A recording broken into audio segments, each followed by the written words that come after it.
This is the Post Shift Podcast, a raw look at the hospitality industry. Start again. What's happened to Post Shifters? I know I've been a little bit slack over the last couple of weeks again. Post Shift shots up. It's been extremely busy, lots of travel. This week alone, last week I did the Great Northern Cocktails book launch on Monday. I went to Vancouver on Tuesday and did a book launch at Clue Club on Tuesday, which was awesome. A lot of great people came out.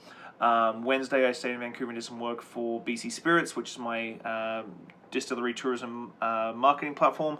Then I flew to Kelowna on Thursday, did a cocktail competition, which was fantastic. You'll see a couple of the bartenders from that competition going into the next edition of Great Northern Cocktails. Then Friday, I did a book launch at Okanagan Spirits in Kelowna. Then I came back for the weekend. I actually enjoyed a great weekend in Vancouver with my family, celebrating the christening of my niece, which is fantastic. I don't usually get to a lot of family events because I'm quite busy, and my wife is extremely understanding about that sort of thing. And then I just got home. It's Monday afternoon. I thought I'd pop down a quick video. And I fly to Edmonton tomorrow to do a launch in Edmonton at Little Hong Kong with my boy James Grant. And then I get I'm not going to be really crazy enjoying the city, but I literally fly to Calgary the next day, do a big launch at Proof & Company in Calgary with the guys there, Aaron and the guys there, which I've got a long-standing relationship with the guys at Proof through multiple different managers. And then I head home, which is the last of my travel for the year. Fingers crossed, maybe one trip to Montreal to see Mr. Demas and get some work done for 2020 in Montreal. So I've been contemplating how to lay this post out, or this podcast, because I have been so busy, and I've done a couple of gratitude posts and thank you posts, but I wanted to give some realism to the gratitude. Because at the end of the day, I think that's the missing piece in truly being thankful and grateful, because I've been struggling with this the last little while, just with how busy I've been, and I haven't really had a day off since about May, and I do love the game that I play. I do love the business of hospitality, and I don't like to say entrepreneurship, but I suppose entrepreneurship, and so I wanted to sort of give a realism to it. So since coming back, I've been grateful for 2019. I've written a book, went back to school. I had deferred my classes for another year or so because I had become so busy. But writing Great Northern Cocktails was a great achievement for myself this year, above and beyond where I thought it could possibly ever be. I love this country and I love the industry we're in. I love the fact that we can go from Toronto to Vancouver to Halifax to Edmonton to Calgary, Red Deer, everywhere, and everybody automatically just your buddies. And so I really, really love that fact, and so I wanted to make this my love letter. I'm going to go 3 cocktails in it. It's not a cocktail book about me and the Canadian cocktail culture. Really, my publisher pushed me to put those 3 recipes in because I really wanted to be the conduit for Canadian cocktail culture game worldwide. And I appreciate everybody who supported me. I am already working on the 2nd edition, so if I forgot you, I apologize. It's nothing withstanding. It's not personal. It's purely wrangling 150 bartenders from across the country was an effort unto itself. When we think about writing a book, you're thinking that you're getting a 6-figure signing bonus and you've got a ghostwriter, you've got editors helping you and stuff like that. But really it was trying to get recipes in from everybody, then breaking them down to look exactly the same across the board, then prep recipes looking the same. So if you go to the book, open up the prep recipe section, they all look pretty much the same. I got them as close as I possibly could. But the realism and the great gratitude of it is that a publisher didn't come to me. My first book, the publisher came to me, a little publisher here in Victoria. We did a Victoria cocktail culture, did very well. But even then, I look back and I'm like, I could have done better. And for this book, I went to 14 publishers trying to pitch a cocktail book about Canadian cocktail culture and Canadian bartenders.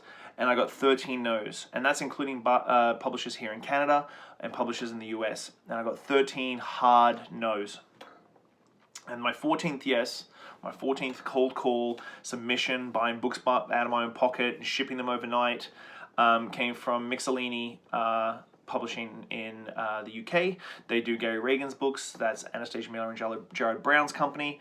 They're still a relatively small publishing company, but they do really back sort of eclectic, obscure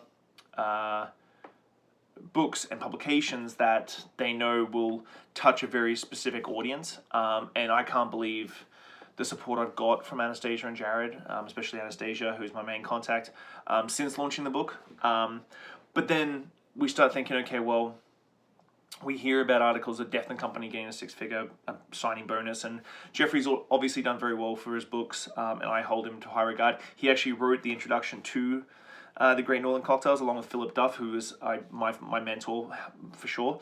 But it is a book about Canadian cocktails, and I thought launching this book, things were going to roll a little easier, and I found that is pretty much the complete opposite. So getting Canadian distribution has been a hassle, and has been put on my shoulders to try and get Canadian distribution.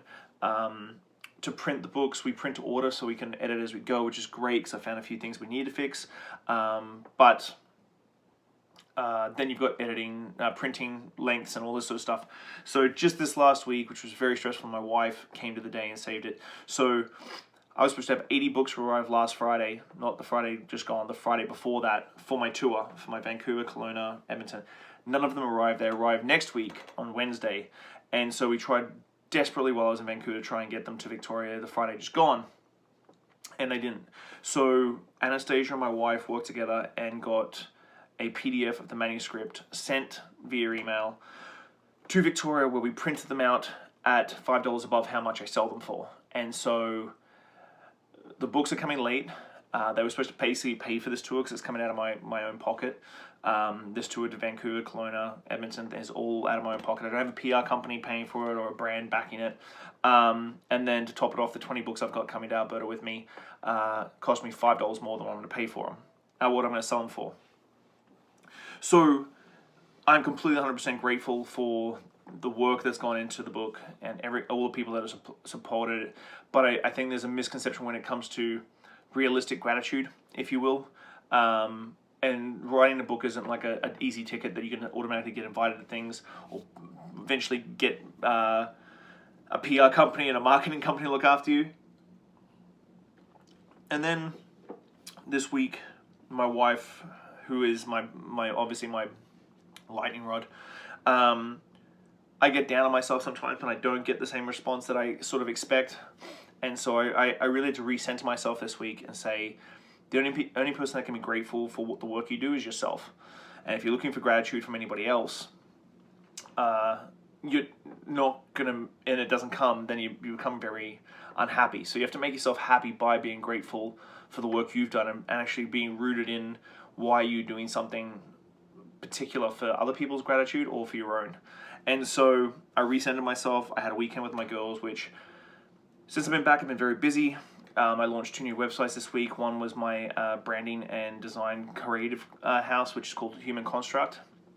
That is with the super talented graphic designer Colin Parks, who is my partner in this. So we designed a design house or a creative house specifically for the hospitality industry, so restaurants, bars, breweries, distilleries, the whole shebang. But the beautiful thing that is a difference is that you have me as a conduit. So while Colin is the creative, I'm the guy who's going to sort of make sure the hospitality way of thinking meets up with the creative side of things.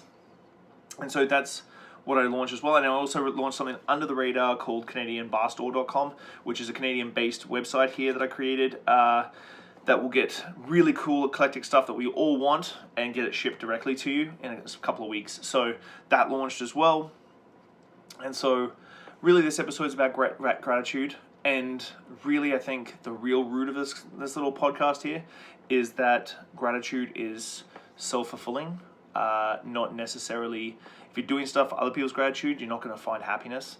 And I found that this week is that I need to find my own gratitude in myself and love myself for what I'm doing and not expect anything from anybody else.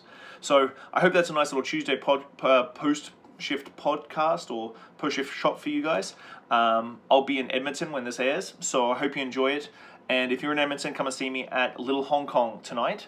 Or if you're in Calgary, Proof. So I'll see you tomorrow. I'll see you tonight, hopefully. If not, I'll chat to you on Friday. Bye. Thanks, Post Shifters. I hope you enjoyed that episode. If you're listening, whatever platform you're on, give me a good rating, subscribe, listen along. I'm going to keep going. I really enjoy sitting down with people and learning where they're from, what they did, and how they got to where they were. So if you love it, give me a good 5 stars. If you don't, give me 1 and I'll try harder.